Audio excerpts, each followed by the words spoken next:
We're back, brothers and sisters. You're listening to the National Action Network Saturday Action Rally, coming to you live on WLIB 1190 AM in New York, streaming to you across the country on a number of platforms, including National Action Network. We're live here in the House of Justice, 106 West 145th Street, and in the 10 o'clock hour, we'll be live on the Impact Television Network. Call somebody.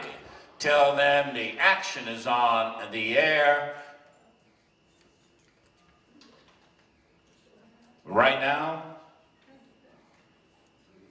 we're going to have the Greater Abyssinia Baptist Choir from Newark, New Jersey.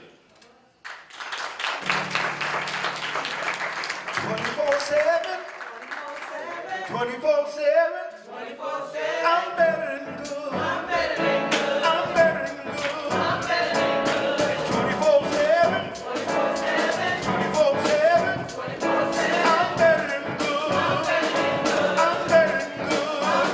Status is changing. Status is changing. Tonight, I'm on my way to better days. Status is changing. Status is changing. Tonight is the night.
Hug the person next to you, tell them you love them.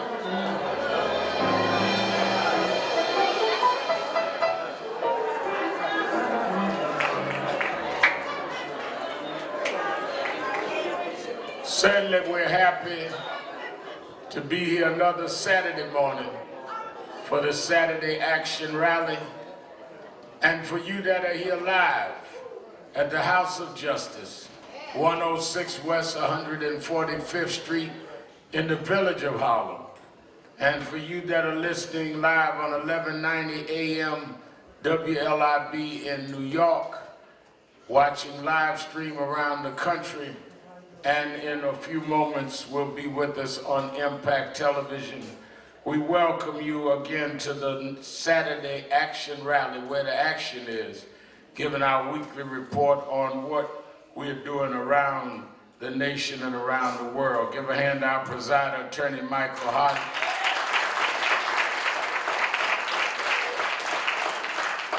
Give a hand to Reverend Dr. Alan Potts, Greater Abyssinia.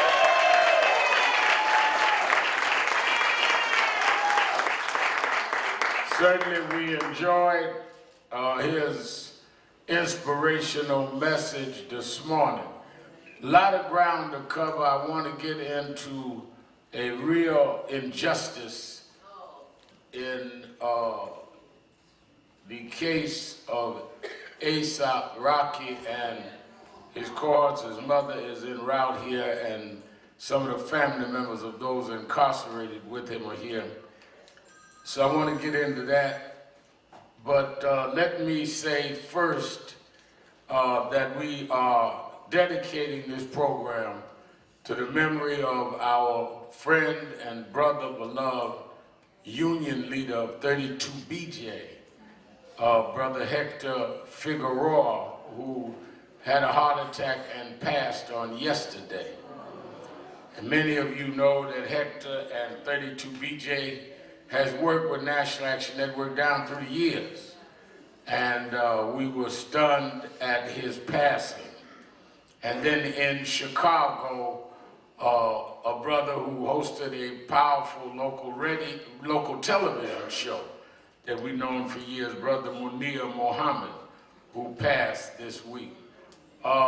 Certainly all of National Action Network is praying for our sister, and there's no better worker, no better member than Maxine Lewis.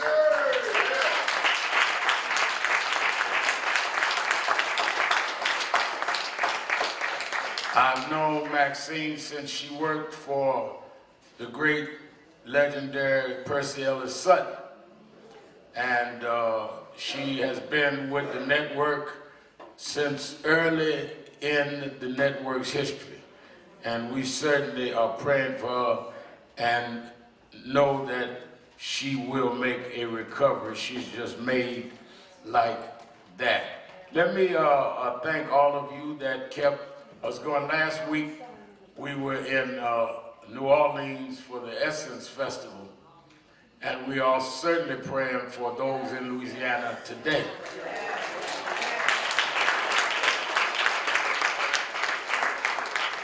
To live under that disaster of Katrina, and then now not knowing how difficult this hurricane may be. They say tropical storm, when it hits a hurricane, whatever it is, just the memory of Katrina and the reality of what they're facing today cause a lot of concern. So let us keep them in our prayers. Let me also say that on tomorrow, we are remembering, of course, Eric Garner. And tomorrow morning, National Action Network, in our regional directors church, New Hope Baptist Church in Elizabeth, New Jersey, we'll have the morning service at 10 a.m. Mothers of the movement from around the country we are bringing in to stand with Gwen Carr, Eric's mother, and certainly the mother of Michael Brown from Ferguson, and other mothers come in every year to stand with her. I'll be giving the morning message and then go and visit the cemetery and the site of where he is buried there in New Jersey. That's 10 o'clock tomorrow morning in Elizabeth, New Jersey, New Hope Baptist Church. One of the real disgraces that we are really overlooking is that New York City, with all of our liberal reputation, still has not shown the capacity to even fire a policeman that choked a man to death on camera. People ask me all the time what I'm worried about, police unintended consequences and all. If you can't fire a policeman that choked a man on camera, that says 11 times, I can't breathe, and we've got to go through all kind of proceedings and still don't know what the answer is, how can any of us relax as long as that is in order? So when we raise these questions, as people seek our vote, first of all, I'm insulted that they would even ask why I keep bringing it up. I'm insulted that I have to bring it up. Hello? And I think that it is time that we stop apologizing for what is done to us unjust. Last weekend, I was in New Orleans the whole weekend hosting the Essence political side, where I engaged all of the candidates. We had 6 of the candidates that came, and every one of them I would question about what is going on with criminal justice.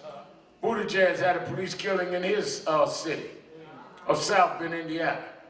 And you have got to stop apologizing for standing up for what's right.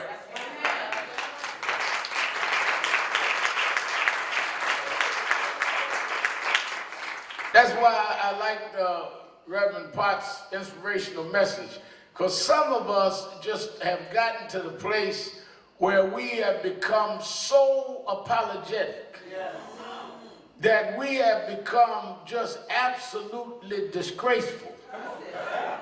I think that you can't be a prophet and a punk at the same time.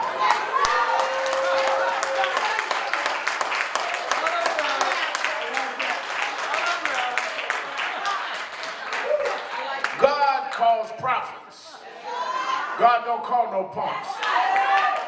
Nowhere in the Bible did God tell anybody to back up. He told them to go forward. And these moon-sliding preachers that's scared to stand up need to sit down and let folk that are not scared stand up and do what's got to be done. Am I right? And I'm not saying be wild, be strategic, but stand up. Preachers, some of them were down there in New Orleans with us at Essence Posse. Tell me, you know, Al, I like what you do, but I do something else. What? It's obvious you do something else. I'm trying to figure out what that is. I mean, just explain it to me. Because everybody don't have to march and protest and do what I do, but you have to stand up and do something for your members. If your members, God has put you shepherd over, if they're supporting you, putting their money in you, and putting their money in your church, then they should be able to expect if they done wrong that you will stand and do something for them.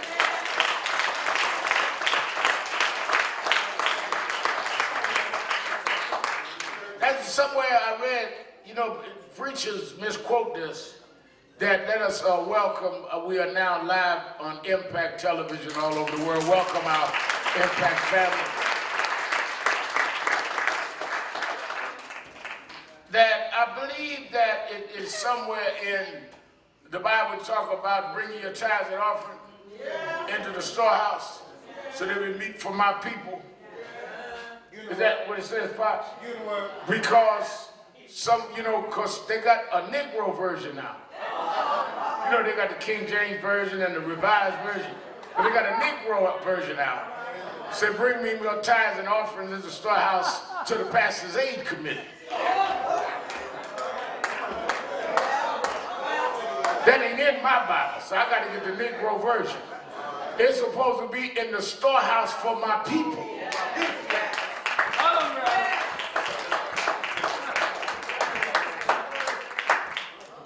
Not for the pastor's new car. Not for the pastor's plane. For my people. And if the people can't get something out the storehouse, it is not offering and tithes to God. Quit pimping the people and serve the people.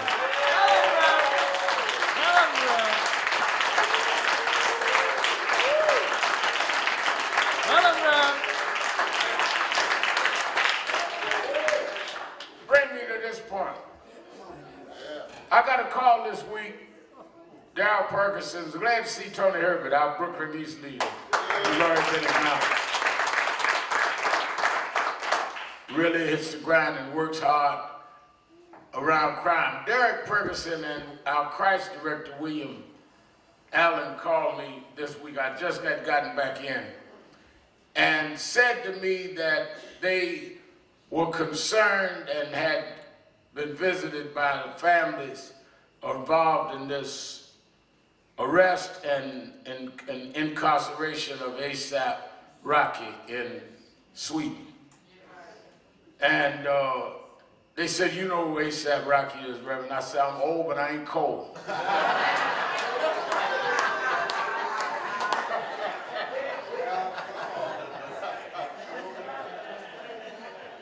I know who ASAP Rocky is. And they said that we think it is an injustice.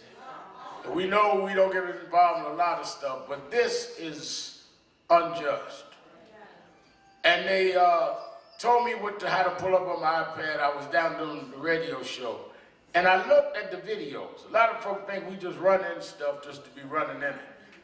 I have my own TV show. I don't need publicity. I'm on TV every week, twice a week. I don't need nobody's publicity. But I looked at this and I said that, well, first of all, this is me saying this now. It's not just lawyers or family. They would not treat an artist of his kind of value in this way if it was someone else. And the first thing that they need to do is have him respected in terms of due process of law. Secondly, when his mother had come and the other family members of those detained, all they want is what was fair. Let me tell you something. You have a challenge to you and to young people around National Action Network, ASAP and his group, ASAP Rack and his group, Stars. This is her child. That's right. And a mother can't rest when your child is locked up in a foreign land. Don't know how they're being treated in solitary when two people were stalking them, set on tape, leave us alone, tried every way they could avoid, and you don't know if you're under threat or not. I travel overseas. Somebody starts stalking me. We're going to try to deal with stopping them and holding them back from doing whatever it is they intend, because you don't know what the intentions are. So I said, well, I'll meet with the mother and them, and I don't get in individual cases. But I felt this was a crime. Now let me say this. Right away, as soon as some of our friends in radio and all start talking about this, some of the trials come out. And a guy called me on radio and said, Ramel, says, I don't know if you agree, but I think that we need to deal with the fact that they all need to be involved in our movement. I said, that has nothing to do with an injustice. Somebody pulled up somewhere where they'd asked him about something with Black Lives, and he said, I'm not Al Sharpton. No, he's not Al Sharpton. He's an artist. But I am Al Sharpton. And I'm going to stand with him and for him, because he does what he does and I do what I do. That ain't criticizing me. That's distinguishing us. He never took a shot at me. He's saying this is what he do, this is what I do. And I'm going to do all I can to help get him out of jail so he can keep doing what he do. I will put all that ignorance to rest. Y'all be somebody locked up unjustly. And y'all ain't got nothing better than doing your time sitting around the internet arguing about nothing. Fact is, he and those men ought not be in jail. If they want to try a case, release him, give him a court date, do what you got to do to sustain him, let him return back to court, but don't hold them unfairly like they're convicted before you even have a hearing, when you have video evidence. And I've talked yesterday to Congressman Espiat, who's also on this and is going to be dealing with this. I called Congressman Hakeem Jeffries with the mother present, who's going to deal with this. We're appealing even to Donald Trump. Trump is a big pro-America. Well, this is a time that we can put politics aside, because this is an American ASAP. Rocky is an American citizen, Mr. President, and we all ought to tell Sweden to respect him and his rights and the rights of those with him. We are standing up for ASAP Rocky.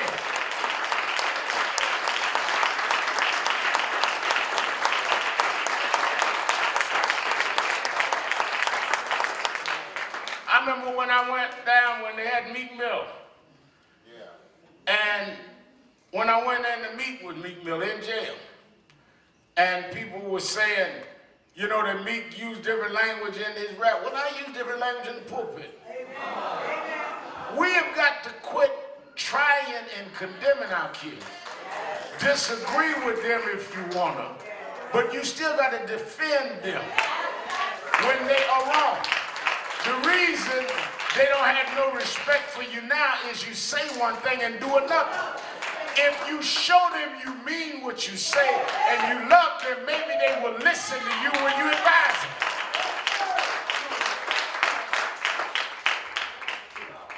So I want to, and I'm ready this week, that if they do not let him go, I'm ready to go over there.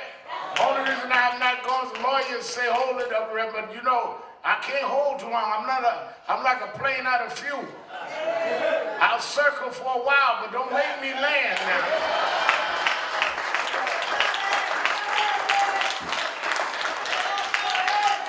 I'm circling, but I was ready to go to Stockholm that night.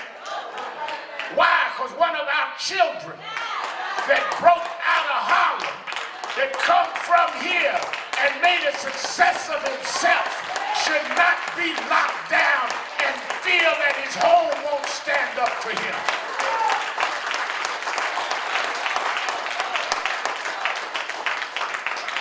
About 30 years ago, they arrested 5 young men in Harlem, charged them with rape.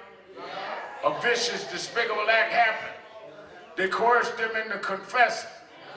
They said they didn't do it. Their parents contacted us. I went down and stood up for them. Few of us stood up for them. Preachers condemned me. But I fought for them boys. Their boys, some of them did several years. One did 13 and a half, 14 years. Finally, a man in jail confessed that he did it, and the DNA matched. And they let them boys out of jail after ruining their lives. One that did 13 and a half years couldn't get a job, whole youth gone. We hired him, he worked here for 3.5 years. And he's here every Saturday morning because he never forgot that we stood up for him. Wait a minute, he's here this morning. And I want him to bring to the stage the mother of A$AP Rocky. She don't know she's sitting next to him. Bring up Miss Black and the mother and family of A$AP Rocky.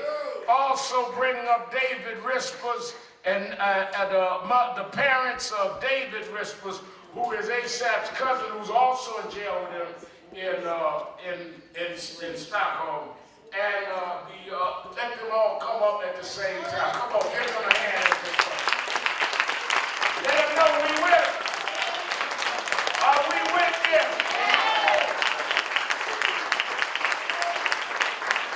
Give them a big hand, they're home.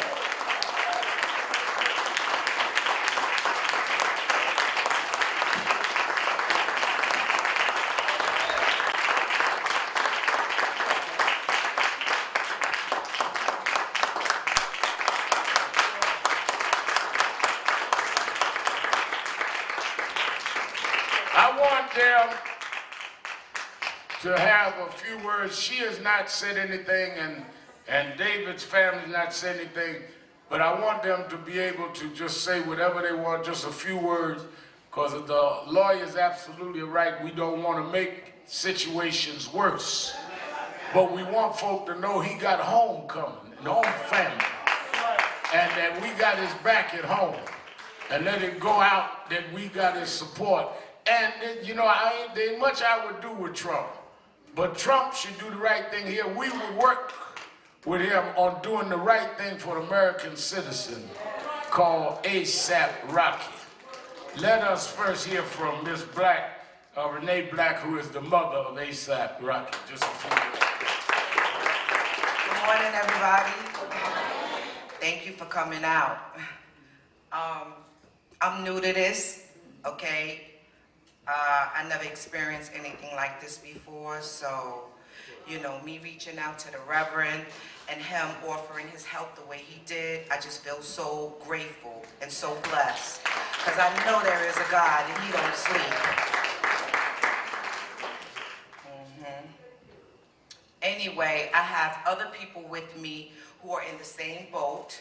And, you know, I have my daughter and my granddaughter and they family members, and they want to come up and they want to say something. I just appreciate the help that the Reverend's given us, okay? Because I know we're not alone now, okay? Amen. Yes, sir.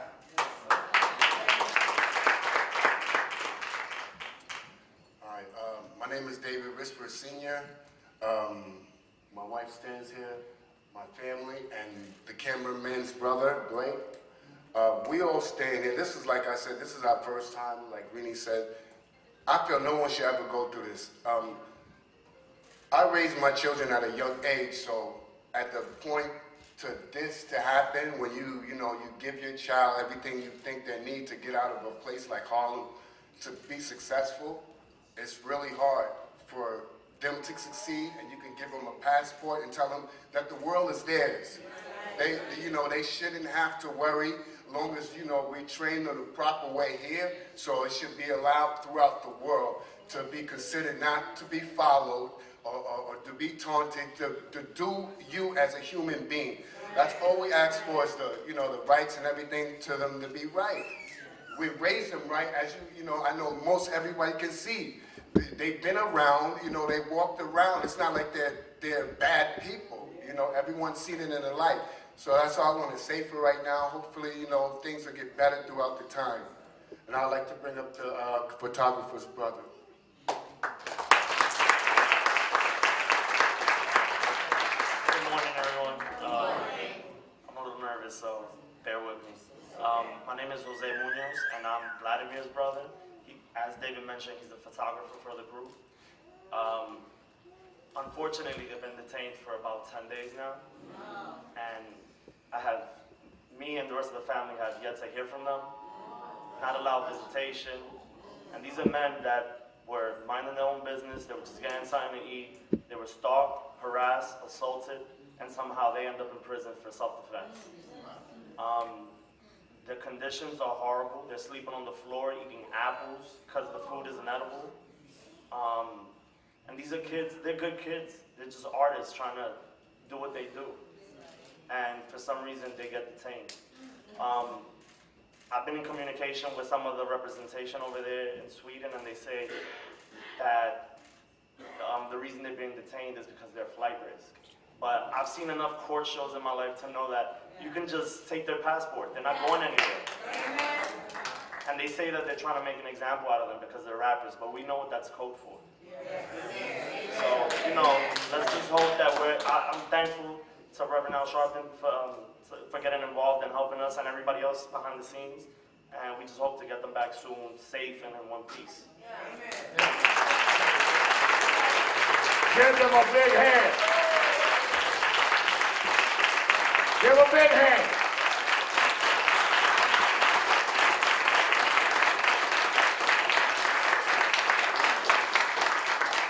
Now there is a petition on the change.org.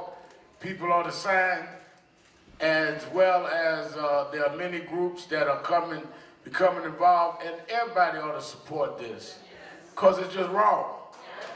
And we must have the capacity to stand up for each other.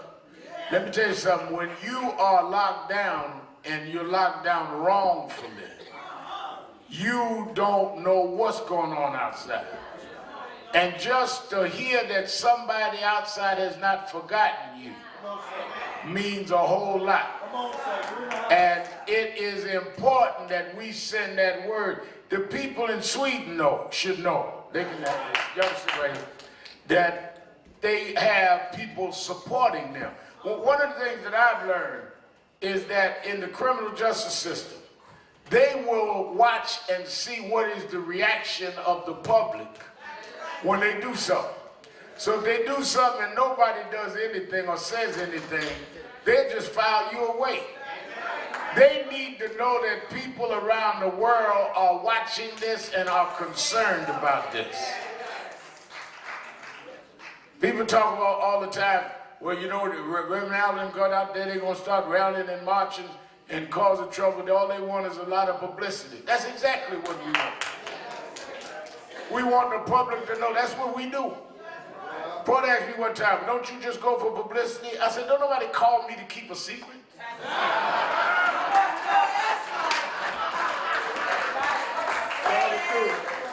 I mean, how ignorant are you?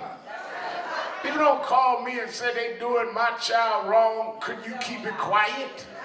That's what we do, is we blow it up and keep it blown up until you do something about it. Hello?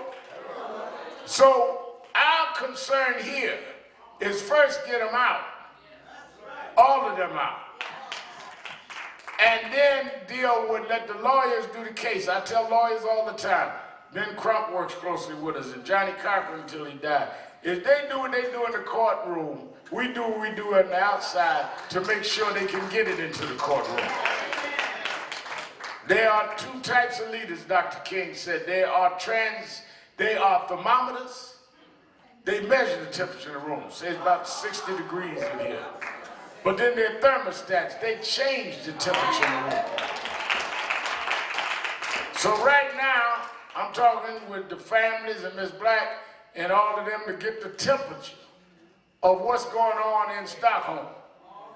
But if the temperature don't change, I'm gonna get on a plane and change the temperature and turn the heat up a little in Stockholm. Now, Miss Black and the families are not doing that. That's me. They telling me, hold back, Reverend. But they know that I ain't got good manners. I can hold back a few days. But when I look at A$AP Rocky, that could be my son.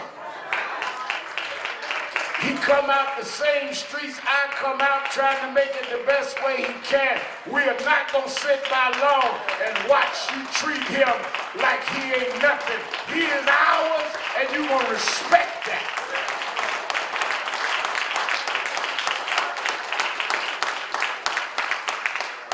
Let me say something to our holy roller crowd watching.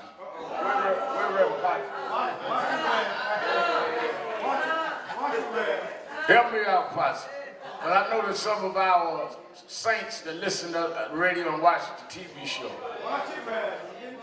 There's a story that Jesus told. Said that a man was going down a certain road.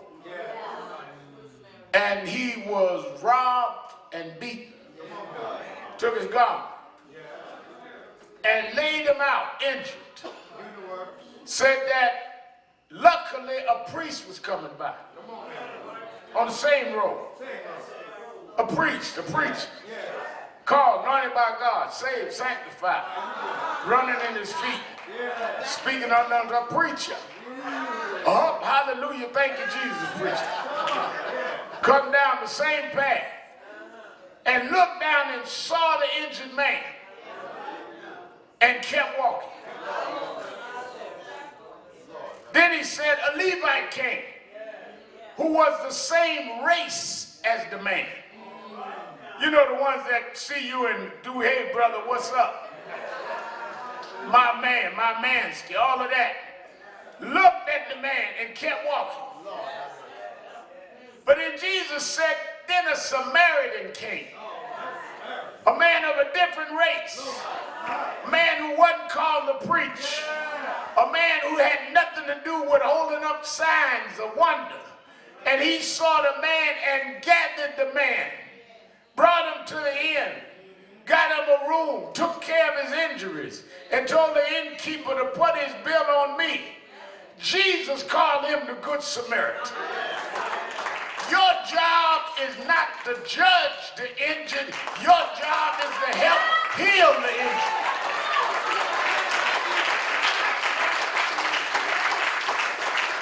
The reason why you can't help nobody is you too busy judging folks.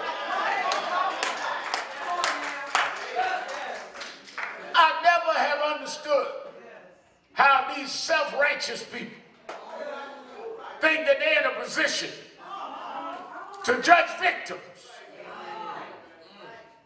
When Kerry Weiss and they call him Central Park 5, but it's the exonerated 5. I can't tell you the preachers. They called me Potts telling me why you getting that. Them boys confessed. I said, because I know their courage of confessions. My job is not to judge them. My job is when their grandmama and mama call me, if there is a doubt in my mind that they're being treated unjustly, then I need to raise that question. Otherwise, God should have called somebody else. You can't keep calling on God to give you mercy when you go judge everybody else. Let me be real clear. Everybody in here done something wrong. You might have done it down south or in the Caribbean and got to New York and think we don't know nothing about it, but you're the same person.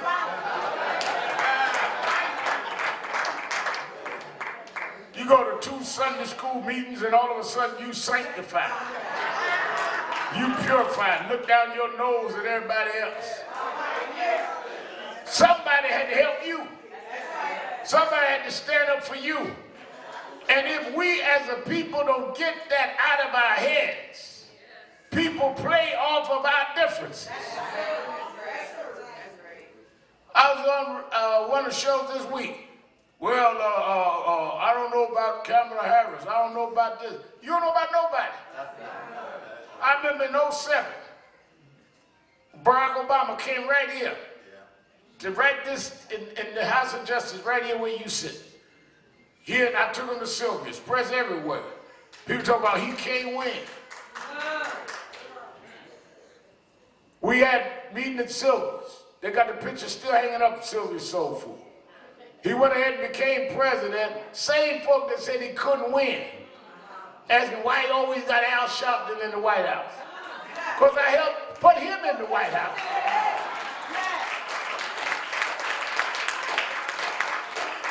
He could have lost, but he wasn't going to lose because I didn't stand up, because what he was saying was right. You have got to, let me tell you something. Faith, I heard him Potts talking about that this morning. Faith is not something that is calculated and is figured out, and therefore you know if you do these things, it'll lead to that. Faith is what you can't figure out. If you want to know how much faith you got, find out how much worry you got. If you worry, every degree of your worry shows a lack of faith. People that have faith are not people that worry. Because people that have faith know that even if I can't figure it out, that I know that God will make a way somehow.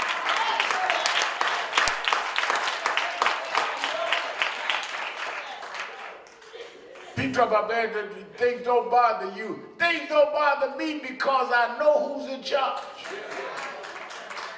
My father left when I was 9 years old.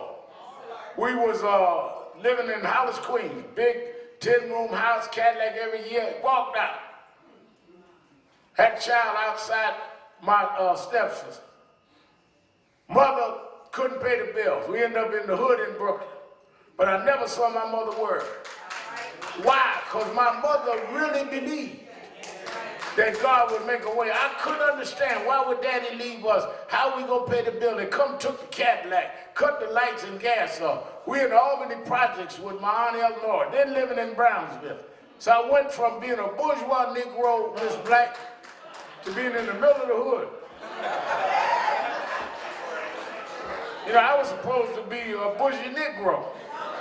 I was supposed to have been all proper talking and upright walking. But now I ended up in the middle of the hood. But I had a praying mother.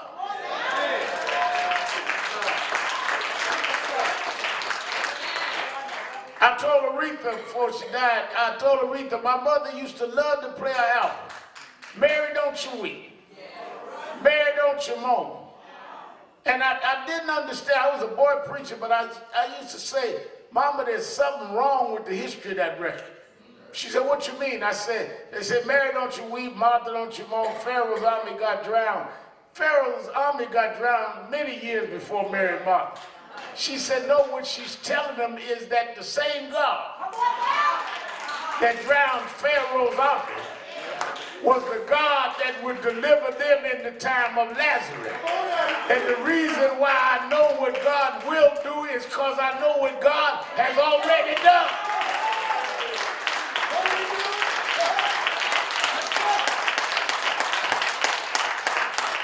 God ain't changed. You just got to get enough faith to let God have his way.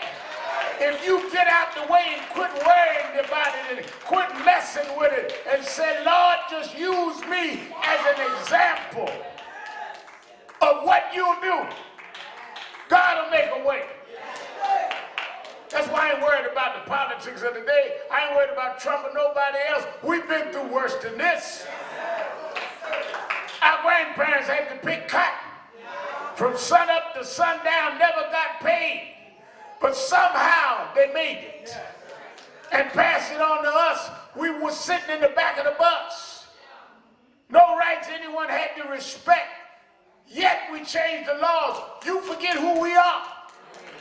And that's what the song was saying. If God would drown Pharaoh's army, then what you sitting up here weeping and snotting about now? Faith and belief. And that is what, if you think about not only black history, think about the history of your family. What your own family had to survive. Then it'll give you the strength to know you can get through because you already been through stuff. Think about what you've been through in your own life. I'm talking about stuff you didn't tell nobody. I'm talking about things that you thought would never, ever make it through in terms of your survival. But somehow you made it anyhow.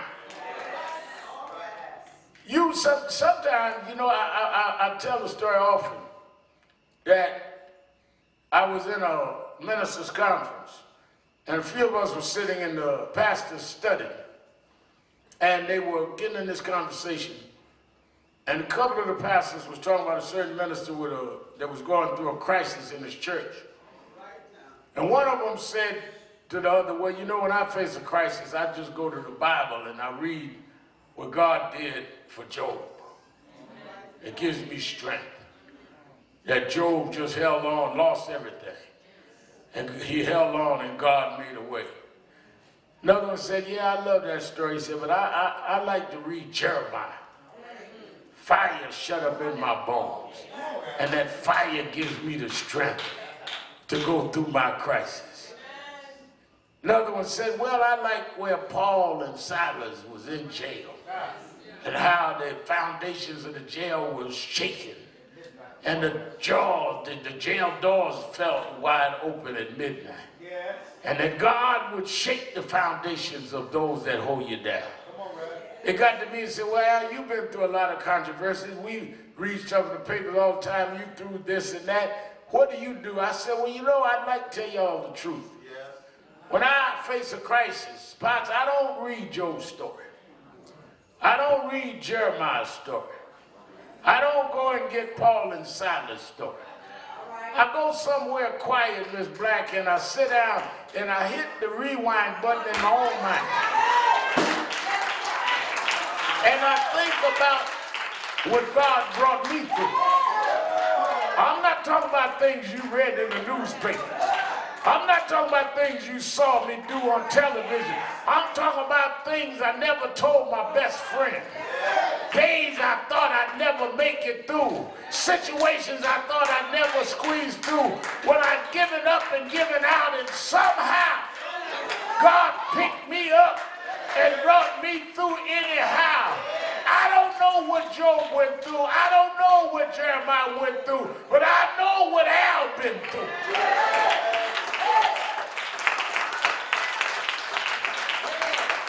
That's why I like the old folks song, "You Can't Make Me Doubt Him." There is a God that'll make a way if you just get out of the way.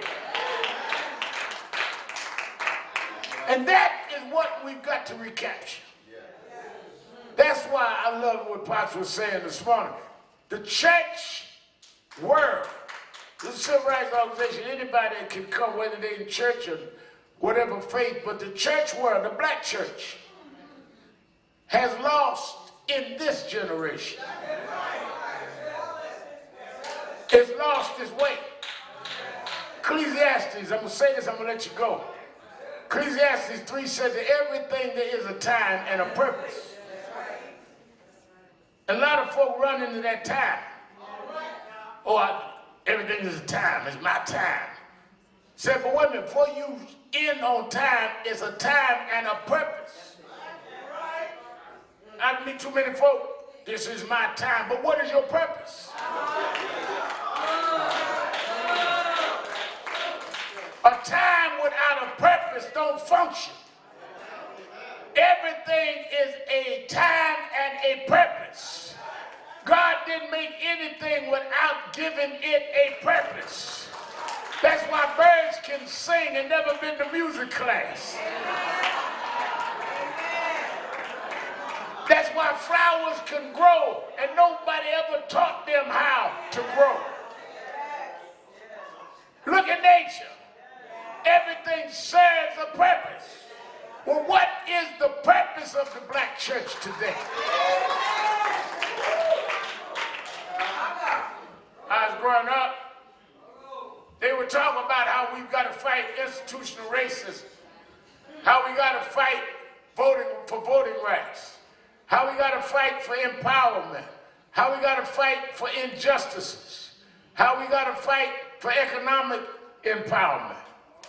There was a purpose. We'd meet on Saturday mornings in the basement of Bethany Baptist Church where William Jones, I was the youth director of Operation Breadbasket, and we'd have an agenda like we did this morning around ASAP, Rocky and his case, and around what we're doing, the reports you heard all morning. We meet every Saturday. We did this when I was a kid, but now we reduced the church to how many folk was in the house.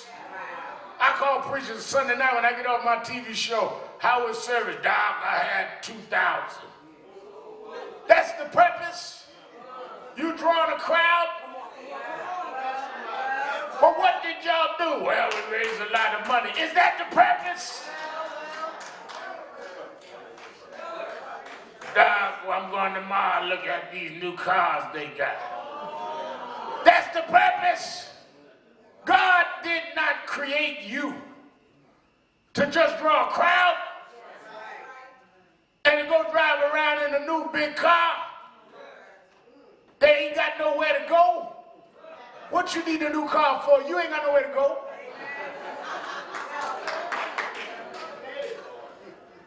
I went to Brownsville. Right before I went and do all these essays. I had to go out there to see some people out there, Tony Herbert Lane. I grew up in Brownsville. I ran into a guy, I see him all the time.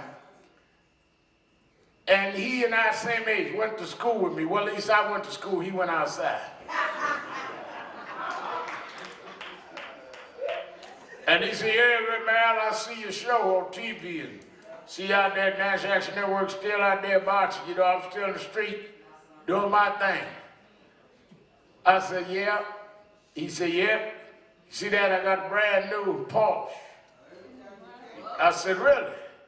He said, yeah, it cost me almost 200. He said, I should bring it by the house. I got me about 12 tuxedos now. It's custom made. I said, well, let me ask you something.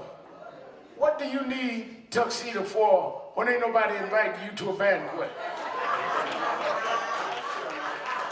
What you need a brand new Porsche to jump in and out of potholes in Brownsville? You want things that don't serve a purpose. So Because you measure your success by material things. Because there's no substance in your life. That's why you see folk that try to get huge wardrobes and huge jewelry, because they're trying to cover up. Because there's nothing to them. So I got to put all this out there so you can think I'm all of that. Because if you look and talk to me, you'll find out there's nothing there. You like cotton candy. Tastes sweet but can't digest you.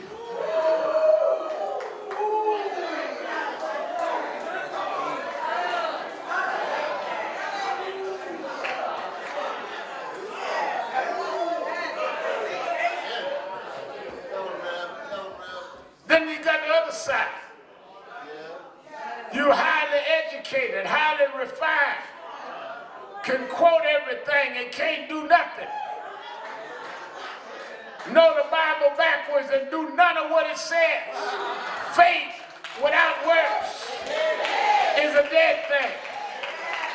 Philosophical geniuses that can analyze the black experience but don't change none of it. That has a dissertation but don't have an action plan. I talked to them down there in Essex in one of the panels I led. I'm Dr. So-and-so. I have a degree in so-and-so. I studied with so-and-so. I read 16 books. But what do you do? Engaging in self-aggrandizement. You got to change from the inside and find your purpose. Having degrees and having education and having big titles without a purpose is like putting on cologne without bathing. You just stink worse.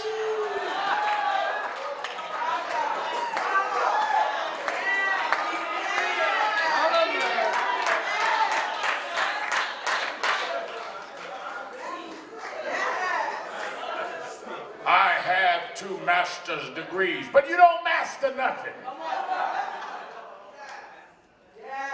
We need to get real, because our children are being misdirected. Our communities are being torn down. They're gentrifying us out of our neighborhoods. And you, with all of your education and all your refinement, can't preserve what grandma had with nothing.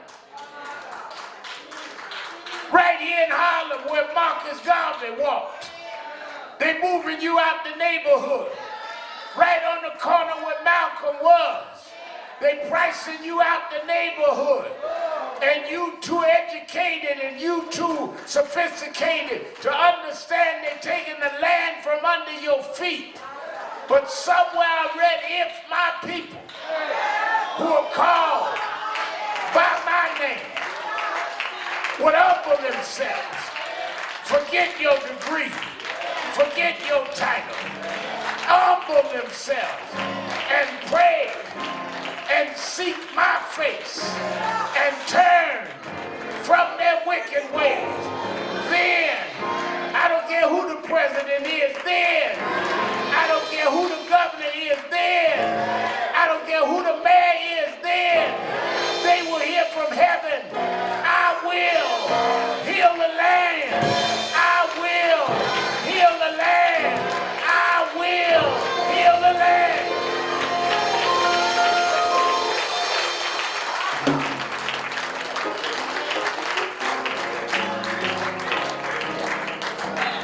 Wonder why Harry Tubman, they voted to put her down the $20 bill. Wonder why Harry Tubman could build an underground railroad and never studied no transportation. How she could dig a railroad and get slaves out of the jaws of chattel slavery and get them all the way to the Canadian border. and didn't know how to read and write. Wonder how Frederick Douglass can escape from a plantation in Virginia, get all the way through Maryland, and come up to New England and publish black newspaper, Potts. And here we are, with all this sophistication, all this modern technology, and can't keep the Chicago Defender open. Wonder what happened that Rosa Parks didn't have a degree in nothing, could just sit down in the front of the bus, big muscular black men sitting in the back, talk about how big and bad they was, but this little frail black woman sat down in her seat and broke the grips of Jim Crow because she wouldn't move. There's something about knowing your purpose on the inside. Martin Luther King changed the social fabric of the most powerful country in the world and never fired a shot. Called rallies and did it all over the country. He never had a fax machine. Didn't know what the internet was. Didn't have email.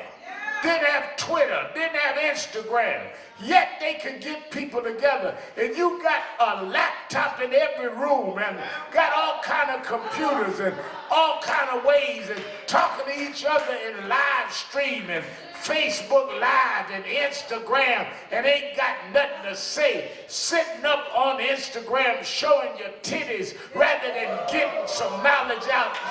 You lost your way. You have no purpose.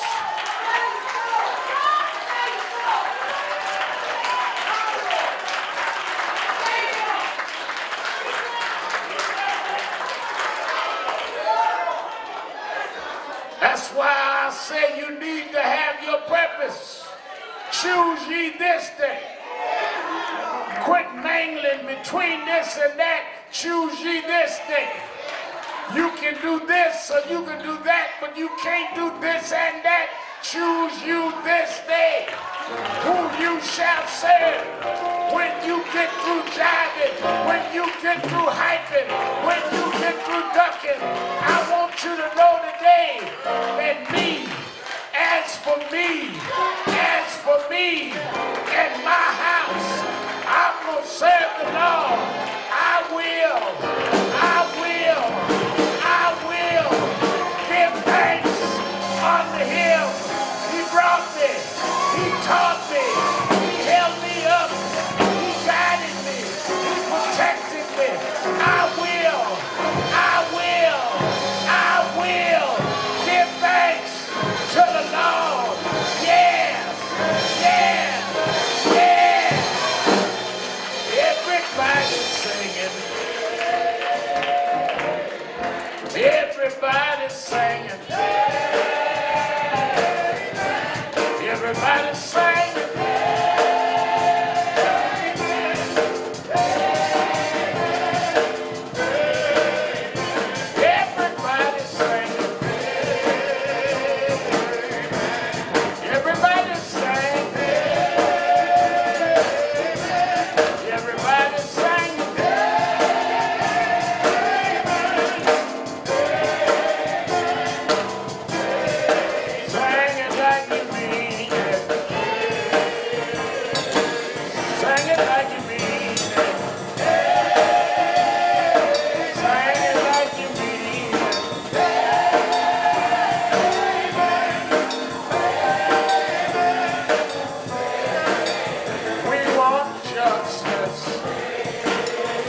someone today that came out to the rally rather than listening to it on the air, but you never joined National Action Network. If you're here today and have never joined the organization, this is your day to come and be part of our working organization. Be part of one of our committees. Be part of what we do. If you're here and have never joined, just come to me right now and let us sign you up to National Action Network. Come on. Everybody's singing. Everybody's singing. Everybody's singing.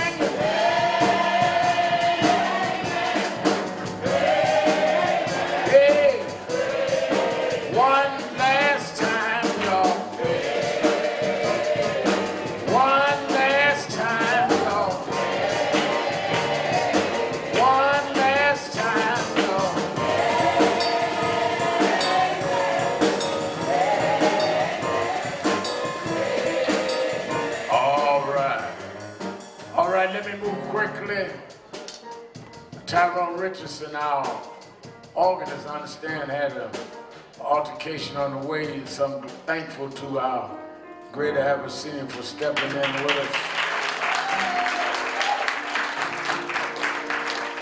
I want our brother Perkinson and Allen are going to be on standby this week as the case develops on what happened in Sweden with these brothers.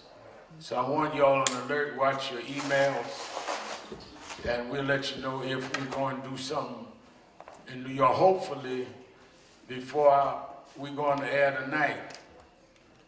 They'll be out, but if not, I've thrown out there what we're willing to do. Let's see what they do. But we're not going to run ahead of the lawyers, because the idea is to get them out. I don't want people to get ahead of what the objective is. We want to get them out and then get them free.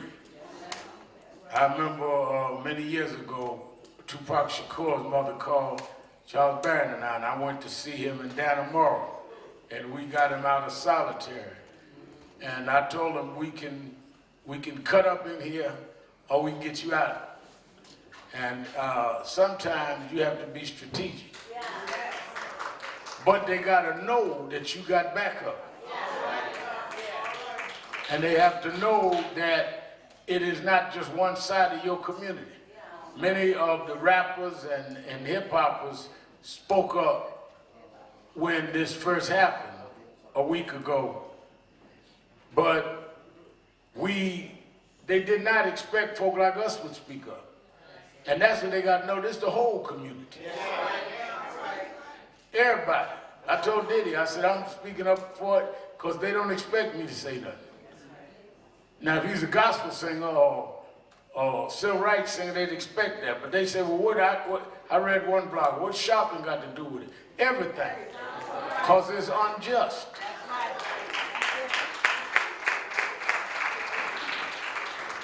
And that's what we got to do, but we can't get ahead of the legal strategy. I never forget, many of you that were with me for years, remember when we closed down Lincoln Tunnel, and we closed down everything, and one day, protesting Sean Bell.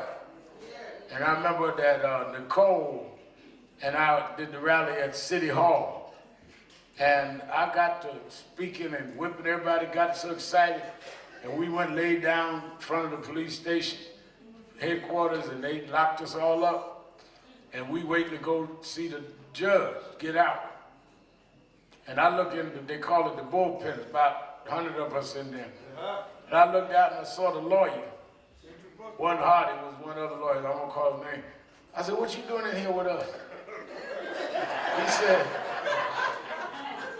He said, Reverend Al, I got so excited when you were speaking, I just sat down with you. I said, well, Negro, who gonna get us out of here?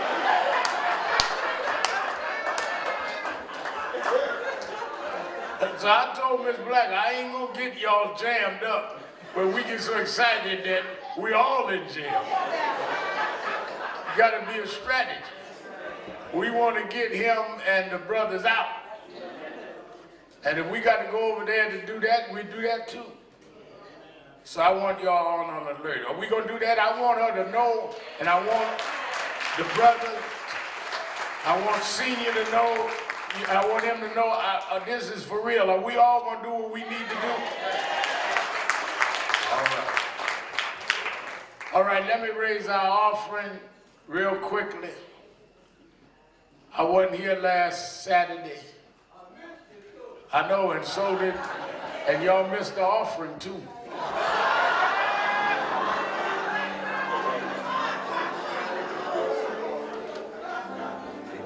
I called from New Orleans and asked Attorney Hardy how was the rally. He said, fine. I said, how much was the offering? He says, how's it doing in New Orleans? So I know what that meant. So I need to raise our offering. Dominique was with me and everybody down there in New Orleans, and I said, where's Marcus Al? My grandson said, oh, he's on vacation in Florida. 6 months old on vacation, resting from what? A bottle? Tired of his pacifier?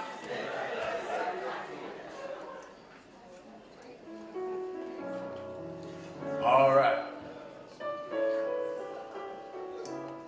I want everybody to give to the best of your ability.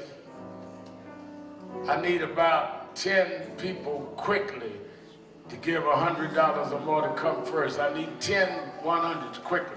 Winston Gilchrist, $100.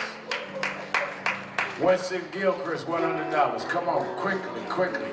I need 9 more, quickly.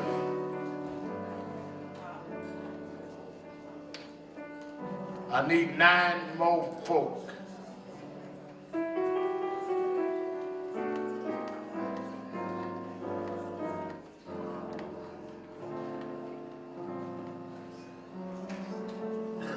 All right. Come on, come on, come on, come on. I know some more hundreds. I come out the Holiness Church. I can smell money.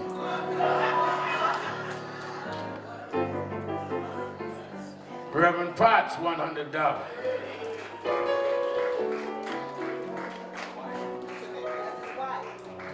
Oh, that's Lady Potts. All right, $100. Come on.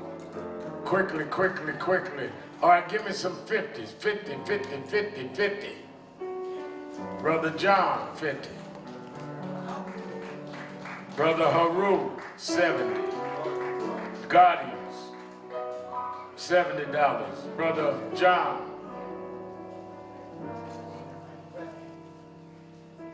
That's my brother Rodney Jones, $50. Sister Khadija, $50. Reverend Carolyn Hayes, $50.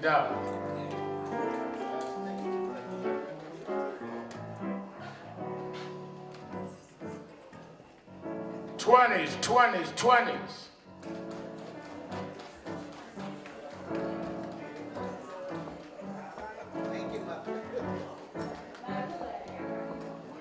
$20s, $20s.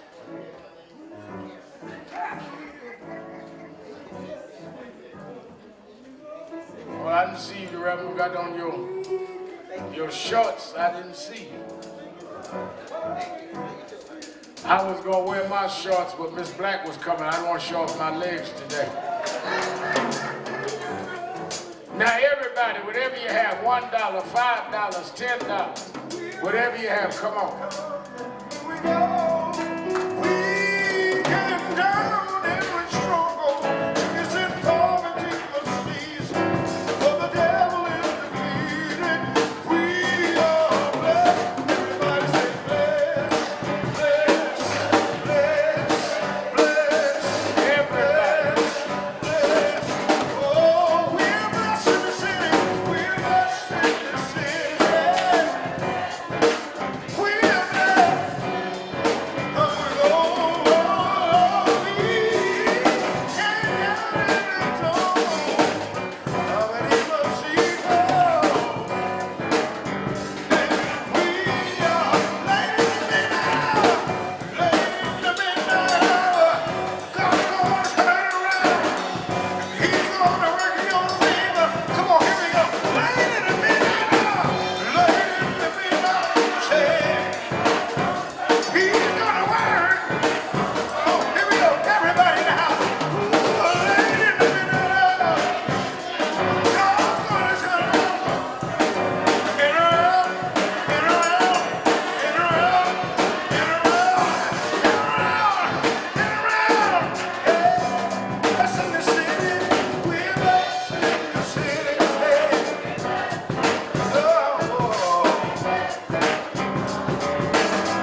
Again, let's thank Dr. Potts. Great to have a senior choir.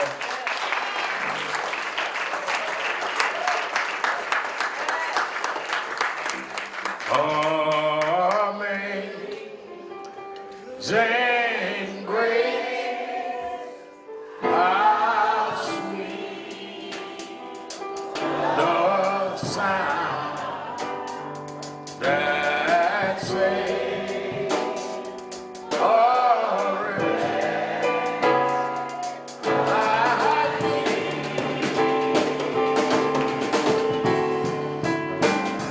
I was